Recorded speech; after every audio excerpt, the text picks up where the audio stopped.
right, y'all. So this episode of Real Housewives of Atlanta was giving what it was giving. So let's give it what we got.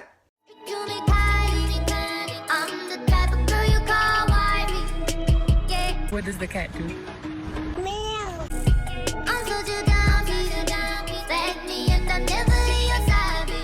Alright, so the episode starts off with everybody knows, honey. Everybody done seen the blogs.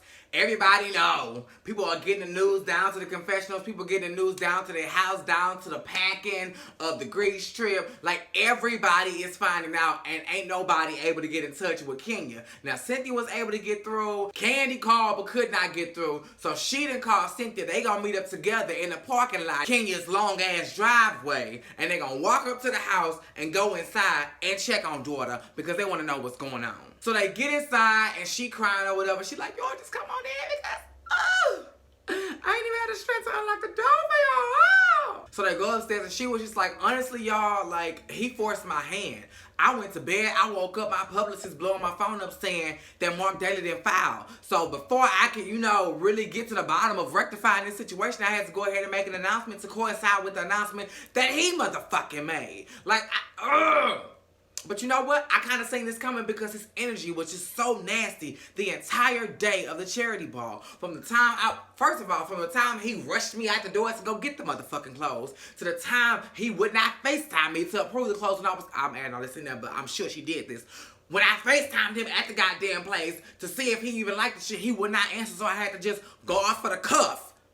And just assume I knew what my husband was gonna like. Then I get home, he don't like the shit. Then we get to the event, he all rude. He won't let me be a hostess. He just being nasty to me. Then we get in the fucking Uber on the way home. Not only is he nasty, cussing me out, about to slap me upside my motherfucking head, this man goes on to say, I didn't even want you to come. Well, goddamn, I mean, I am your wife. Like, you didn't want me there, he did not want her there. And he was so irate, so livid, so nasty towards Kenya Moore. It is so odd that I'm taking up for this woman, but right is right and wrong is wrong. He was so nasty to Kenya that the Uber driver put him out the car. And you still don't want to end this marriage? You still want to be married to that? You still want to be in a relationship with that? Like, I understand y'all have a beautiful daughter and you want to be together for the sake of the baby, but damn. Hell no. And Candy and Cynthia on my side, before they went in the house, they was both like, bitch, I would have been left. Okay, half the shit she done told me that we ain't even heard on the TV screen, I would have been left. And so Cynthia asked a dumb question, or at least I thought it was a dumb question because I thought the answer was simple, but Kenya says otherwise. She was like, so do you really want a divorce? Kenya was like, well, no, I don't. But, child, from the way he acted last night and the text messages, I think we may... I'm like, text message? So on top of this man being a complete asshole to you, he got all this going on. Now, grant you, I figured that wasn't far from what was going on. Because a man ain't just finna do all this shit for no reason. There's got to be a reason as to why he was nice then and he an asshole now. Because... I mean, if that's just who he is, he would have been an asshole when you met him. But he was nice, whining and dining you, and now he is almost disgusted with you. Something in the milk ain't clean, mama. And she said, yeah, it's women that he be talking to, but it's this one that still live in New York, where his restaurant is, where he resides, that be texting saying, please, don't let the sex stop. It did me so good. I love it. I miss it. I need it. So, baby, please, don't take your love away from me. And so, instead of Kenya checking her man, she calls the woman. Yeah, bitch, this is Miss Daly. And if I ever catch you near my man again, I know where you stay, ho. So does Mark. So how about you check his motherfucking ass, okay? Because he is still texting her, still communicating with her after you told him you didn't like that shit. After he found out what the fuck you did, he is still communicating with said woman. And then she wanna, oh, y'all, I don't know if I wanna go on this trip because, all the girls gonna laugh at me. You think? Because every time somebody got something going on in their relationship, Kenya is the first one to tug at it, to make fun of it, to ask questions, to poke and prod and get under everybody's skin. But now it was, oh, the girls gonna laugh at me and I just want, oh, now you want all the support and the respect that you couldn't give. Nah, Kenya, it don't work that way.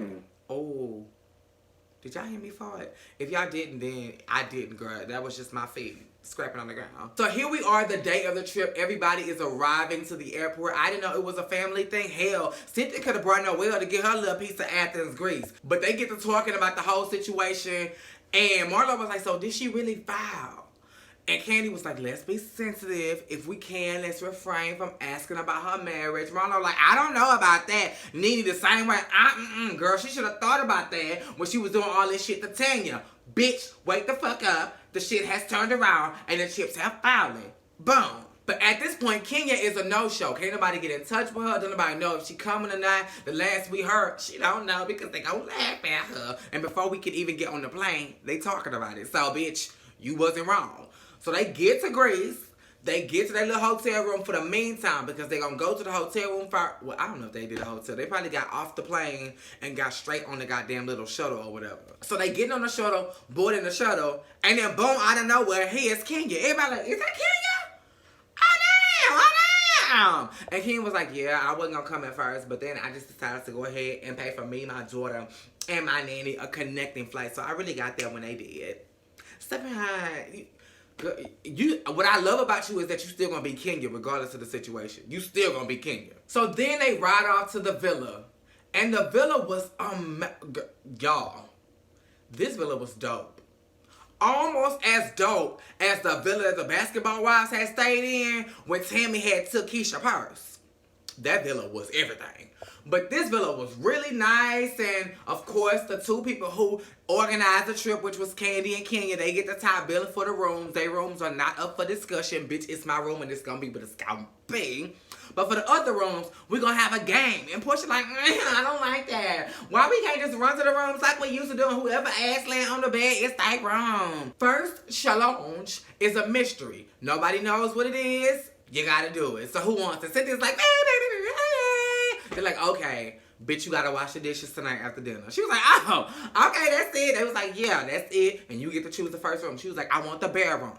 Second challenge. Who can take off their makeup right here, right now, lashes, everything. Take off your makeup. You can take off the makeup. You get second choice of the room. Nene was like, boom, give me the wipes, boo. Lash. I get the teddy bear room that's connected to Cynthia because I really want to make up, girl. I miss you, girl. She ain't say all that, but she was giving off that energy. Third challenge. Bitch, you gotta eat something. Now, Portia, I'll eat anything. Apparently not. Because it was you, Tanya, and y'all notice I'm really calling her by the name she prefers to be called with, because I'm feeling Tanya now. So it was Portia, Tanya, and Marlo. They all had to eat like a live octopus, sardines, and something else. Baby, Portia tried to mix all that shit together and was like, like I can't do this. Marlo and Tanya really finished around the same time, but your tongue had to be, your palate had to be clear, honey. And Tanya's palate was clear first, so she got the last billing. And she was like, I want one of the rooms in the guest house. I just don't want the room with no window. Because when they was going around looking at all the rooms, she pulled back the curtain and one of the rooms had a brick wall. And she was like, I don't want that. I need a view. I need some type of view. So Portia is the last one out. So she's like, They was like, no worries. We got our fourth and last challenge. Whoever jumps in the pool right now with all their clothes, before they can get ooh out, when they said poo, baby, Portia took off. Damn, they was like, get a choice at the room. You can steal somebody's room. She was like, oh, word. Dun, dun, dun, dun, dun. Splash. Baby, she jumped in full throttle. But she took up that little lime green situation. She must have paid some real money for that.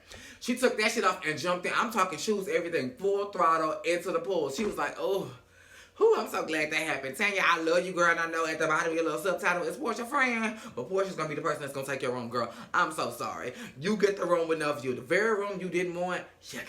Sorry, boo. Do Marlo even get a room? Because y'all said that Marlo was gonna sleep outside, but I don't know if y'all was serious about that. So next is dinner. They like, everybody go to your rooms and get ready. I ain't got a lot of time. We got dinner tonight. So, of course, the bedrooms, which is Cynthia and Nene, they're connected. So it's like, even though they got their own bathroom and their own room and everything, they're close to their neighbors, basically. So Cynthia goes and talks to Nene, and it's like, since you were the one here that's been married the longest, you have the most marital experience, would you care to spare some information or advice to Kenya because she's going through? And then he was like, okay, I'm here for it. Yeah, let's do it. Let's rectify, let's be peaceful. Let's unify. Let's bridge the gap. And that's just what she tried to do. Kenya was the last person to make it to dinner. And as soon as she sat down and everybody was doing all that small talk, oh, I love your Cora. I love your dress. I love your hair. Nobody said they loved her hair, but, oh, girl, I love it. I love it. I love it. When she sat down, Nene was like, you still have your doggies? you see how the dog is? And she was like, she had to ask twice because at first Kenya was like, girl, was that a fly? And then she was like, oh, yeah, I got him, you know, and she did try to engage. She was like, yeah, but it's a lot harder with the baby, you know, and then she cut it off. So then they get to having small talk. At first they talked about Candy. Candy is switching roles. She's not going to be a stud anymore. She's going to be the girlfriend or wife of a guy who's running for mayor. So now the sex scene is going to be with a guy, which is what Todd didn't want. So that's kind of unsettling for him. Then they moved over to Marlo. Marlo didn't really talk about much. She was just like, let's give a toast to the two beautiful hostesses. We love you. And then he was like, speaking of which, okay, there's an elephant in the room. We're not going to talk about it that much. But are you okay? Are you okay? Nene asked this. Kenya was like, I just have to thank Cynthia and Candy for being my rock. Y'all have been there for me, Marlo. You reached out. Portia, you texted me. Even Tanya, girl, I appreciate you.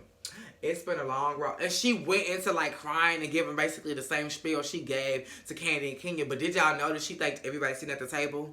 Almost everybody, including the producers and the camera crew, except for Nene. Everybody she thanked. Even Tanya. And she paid Nene dust, and Nene was the person who asked the question. And so they wrapping up, dinner's getting wrapped up, Cynthia gets sleepy, so Cynthia like, okay, I love y'all, but I got to wash these fucking dishes, and I would really love it if I could have you, and you come with me and keep me some company while I wash dishes. They like, bitch, please. We going to sleep, we got jet lag, we tired, okay? And Cynthia was like, well, what I would also love is if Nene and Kenya could sit down and talk and have a little powwow, a little panderosa, if you will. And Nene like, I'm here for it. Let's do a sisterhood, yeah. And Kenya like, no, I'm going to slap. Excuse me. And Marlo called it out. Marlo was like, that's fucked up. We sitting up here talking about sisterhood and everybody here for you, and you don't even want to talk to this woman and she's trying to extend an olive branch. That is fucked up. So at this point, Nene fed up. She in her confessional going, fuck Kenya and her bad skin. Oh, you didn't have to go there. You did not. She was like, fuck that bitch. Fuck her. So everybody well, not everybody. You got Kenya, you got Candy, you got Tanya, all in the kitchen like getting dessert together. Baby, it looked like peach cobbler to me. Y'all called it something else, whatever. But it's peach cobbler down here in the States. So they cutting slices of peach cobbler, and they like, you know what?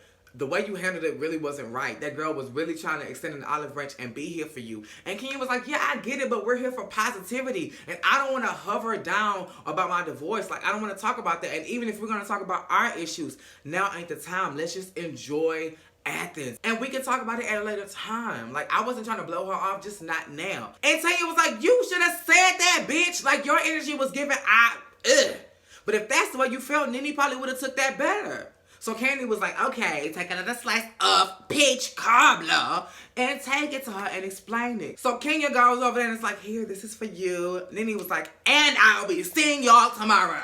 Then Candy catches Nene in the hallway and was like, wait, bitch, she trying to explain. Baby, Nene had got up so fast, her wig almost flew off. She was like, no, bitch, I'm out. No. Fuck that bitch. I'm not finna move on her time. When I was here for you, you were not here for it. So no, bitch, no. You are not finna have time to go in the back, get convinced by other people that you was wrong, and then try to come out and try to rectify the situation. No, bitch. You should have seen my love when I was trying to give it. Fuck that hoe. And Candy was like, no, it's not like that. Baby, Nene had enough. She said, okay, it's true. I fucked her man, stole her baby, and I ruined her marriage. Candy like, what? Like, what? She was like, no, have a good night. Girl, I'm gonna go talk to my man and save my marriage. And she used her door reference again. She was like, the door is closed. My door, no. And baby, that's how they closed the episode. That's how it ended, y'all. It was given what it was given, so I gave it what I had. Make sure you are liking, commenting, subscribing, and that your notifications are on. I'm here for this rectification. Now, if Nene and Portia can make up, then I know that Nene and Kenya can make up. But baby, after this little spit gate or lack thereof, I don't know, girl. I don't know. Make sure you are liking, commenting, subscribing, and that your notifications are on. Same place, same time.